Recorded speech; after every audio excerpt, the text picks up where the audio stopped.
new beginning. Israel's coalition government gets down to business under Prime Minister Naftali Bennett. China on their mind. NATO leaders, including Joe Biden, smile, but they talk tough when it comes to security.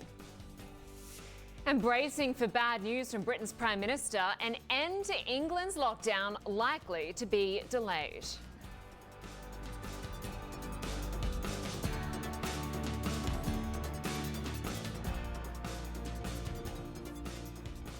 Hello and welcome to Connect the World. I'm Linda Kincaid, in for Becky Anderson. Good to have you with us.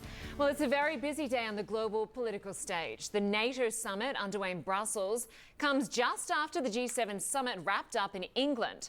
It's all part of Joe Biden's first overseas trip as US president.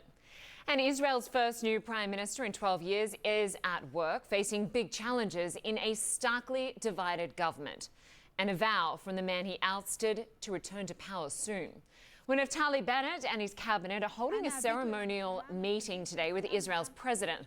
Mr. Bennett was sworn in Sunday after Israel's parliament approved the new government by a single vote. His right-wing party is only 7 seats in the 120-member Knesset. But a diverse 8-party coalition successfully unseated Benjamin Netanyahu after 4 deadlocked elections in 2 years.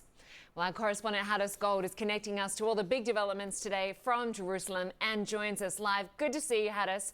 So the first day in 12 years, the man once dubbed the King of Israel is no longer running the country. That's right. For the first time since 2009, somebody other than Benjamin Netanyahu is Prime Minister of Israel. And it's hard, I think, for some people in Israel to imagine that this man who has had such a grip on power in Israel over the past 12 years is out of office. The balloons were left hanging as Netanyahu waved goodbye from what might have been the final election night. Once again, his Likud party won the most number of seats, but not enough to claim outright victory and break Israel's political dysfunction. 4 elections in 2 years and an inability to form a lasting government. As he left the stage, the many political enemies he collected along the way began gathering to oust him, aiming to bring an end to one of the most influential figures in Israeli history. We never intended to stay. Netanyahu launched his political career in the United States as Israel's ambassador to the UN. Welcome to Larry King Live. Tonight, a bloodbath rocks the cradle of civilization. Is there one man who can stop it? Where he honed his skills with the media that barely knew how to pronounce his name. Our first guest tonight is Benjamin Netanyahu. Benjamin Netanyahu is the recently resigned ambassador to the United Nations. A connection with the media and the U.S. that would define the rest of his political path. And we are asked to defend this tiny country. A representative of Israel during some of its tensest periods, like the Gulf War. Can you repeat them for us now? I must say that this is the darnest way to conduct an interview. Soon after, Netanyahu pulled off his first stroke of political magic in 1996. The exit polls and projections were giving the incumbent Shimon Peres a slight lead, something in the range of about 1.5 percentage points over his challenger, Benjamin Netanyahu. Squeezing by to win his first term as prime minister with a wafer-thin majority. During his first term, U.S. brokered peace initiatives gave the prime minister the world stage legitimacy he craved. But Israeli voters were not convinced, and he was ousted after 1 term. Netanyahu spent part of the next 10 years preparing himself for his next move, returning to power in 2009. With pride, but with great humility. His relationship with the new U.S. president strained from the start, as attempts to restart the Palestinian peace process sputtered, reaching a near breaking point as Netanyahu positioned himself the chief antagonist of the Iran nuclear deal. A red line should be drawn right here, which Obama was negotiating. Even addressing the U.S. Congress, infuriating the White House. That deal will not prevent Iran from developing nuclear weapons. It would all but guarantee that Iran gets those weapons. Lots of them. Obama giving a short rebuttal just hours later. The alternative that the Prime Minister offers is no deal, in which case Iran will immediately begin once again pursuing its nuclear program. The relationship between the two men remained tense as Obama continually criticized Israeli settlements in the West Bank, seen as detrimental to any formal peace process. But U.S. relations turned with Donald Trump's 2016 election win. It was a bromance that Netanyahu craved, an American president with whom he shared a common language, מה שקוראים fake news. and alliances with the far right that critics say normalized extremism. An almost identical Middle Eastern agenda, recognizing Jerusalem as Israel's capital. Our greatest ally, the United States of America, today its embassy opened here. Endorsing Israeli sovereignty over the Golan Heights. And on this day, you too have charted a brilliant future for Israelis, Palestinians, and the region. And proposing a deal of the century with the Palestinians. So favoring the Israeli position, the Palestinians dismissed it as the slap of the century. Then the Abraham Accords, historic normalization agreements with Arab countries. You have successfully brokered the historic peace that we are signing today. For Netanyahu, shifting the diplomatic paradigm in the region from land for peace to peace for peace. But after 12 consecutive years in power, Netanyahu making little progress on peace with the Palestinians. 3 bloody conflicts with Hamas-led militants in Gaza, more settlements in the West Bank, all helping make Israel an increasingly partisan issue in U.S. politics. Meanwhile, an ongoing legal battle on charges of bribery, fraud, and breach of trust, threatening jail time, Netanyahu denying all the charges.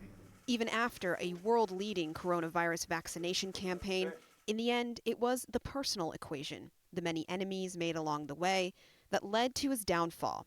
Former allies and longtime foes reaching across the political spectrum with one common goal, bringing King Bibi's reign to an end, at least for now. And Netanyahu may be out of office, but his political life is far from over. Friend or foe marvel at the 71-year-old seemingly boundless energy, and he is now leader of the opposition. He still leads the biggest party in the Israeli parliament, and he has already been vowing that he and his allies will do everything they can to topple this new government and topple it quickly. Linda? Yeah, he's certainly attempting to make some sort of comeback by the sounds of it. He says it's going to be soon. We'll wait and see what exactly that means. Given that Naftali won by such a razor-thin majority, what sort of challenge is it going to be for him trying to hold on to power? Well, the first challenge for this new government is honestly just to survive. It is a rather fragile coalition when you just look at all of the different political parties that are sitting together. I think it's hard for a lot of Israelis to imagine and realize that it's the reality that a far-left party is sitting with a far-right party, is sitting with an Arab-Israeli party. The first time in Israeli history that an Arab-Israeli party is part of a governing coalition. One of the first tasks facing these new government is just to simply function and then also to pass a state budget. For the last several years, there has not been a budget. That is a huge detriment, of course, for a government to be able to function. Now, this new government vows that they will do so within the first 150 or so days. And many analysts here think that if they manage to pass that budget, then it gives a good indication that this government will be able to survive past just a few months. Of course, Netanyahu and his allies will be doing everything they can to try to prevent that from happening, to try to bring this government down, potentially bring about new elections and give Netanyahu a chance for a comeback, a chance for a third term, because although he is out of office, he is still leader of the opposition. He still will have a huge voice, not only in Israel, but also around the world. Yeah, he certainly does. And given we didn't sort of see any sort of riots as a result of this transfer of power, but there was a lot of heckling as Naftali spoke. And we have seen that Netanyahu is going to break with tradition by not hosting an inauguration. There's the formal sort of a public transfer of power has not happened. Naftali Bennett and Netanyahu did meet today for about 30 minutes, but that's right, that's sort of the more traditional photo ops between the previous prime minister and the new prime minister have not happened. I mean, Netanyahu has been very public about his dislike now of Naftali Bennett, calling him a fraud, calling him a fake right-winger. During the speeches yesterday in Parliament, Netanyahu was attacking Bennett for almost his entire speech, saying that he will do the opposite of everything that Bennett promised, saying that an Israeli prime minister needs to be able to stand up, for example, to an American president, to an American administration, and say no to them sometimes, saying that Naftali Bennett does not have it in him. Now, Netanyahu and his allies will be working very hard to try to topple this already fragile coalition. And this coalition has been pretty open, saying that they're not going to try to take on any of these really big hot-button issues facing Israeli society. You should not expect any sort of major peace process with the Palestinians to start anytime soon, just because if you just look at the diversity of the coalition, the differing views sitting there, it'll be hard to come to a consensus on something like that. Instead, they will be focusing much more on sort of the interior issues, things like infrastructure, welfare reform, economic reform, especially post-coronavirus. That will be their main goals, other than also just to stick together and to survive. They say that they can do this. They say this is a new way of governing, a new unity government. They hope that they can show a new path forward for Israeli democracy, but it will be a big question just whether they can even survive the next few months, get this budget passed, and see this government through at least the next 2 years before then there should be an alternating prime minister deal with, and Yair Lapid will take over as prime minister. Many here are questioning whether this government will even survive until that point. A lot for you to watch over the coming days, weeks and months. We will speak to you again soon. Hadis Gold, thank you.